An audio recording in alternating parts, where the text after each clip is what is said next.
Meningkatnya jumlah wisatawan di Kabupaten Lebong, maka hari ini Dinas Disparpora Kabupaten Lebong melaksanakan rapat kedua setelah dilakukan rapatnya pertama di kantor Kapolsek Lebong terkait pengamanan dan perlindungan cagar budaya yang berada di Desa Lebong Tambang.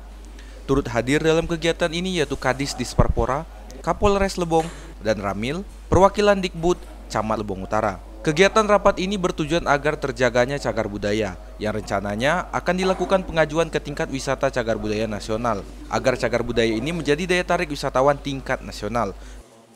Ya, sebenarnya rapat hari ini adalah rapat kedua, tindak lanjut setelah rapat pertama di Polsek Lebong Utara kemarin kan.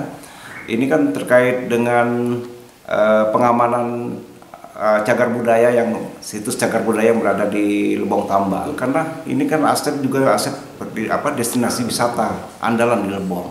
Nah, kalau cagar budaya yang tidak cepat kita antisipasi pengamanannya dan pelestariannya, ini bisa hilang.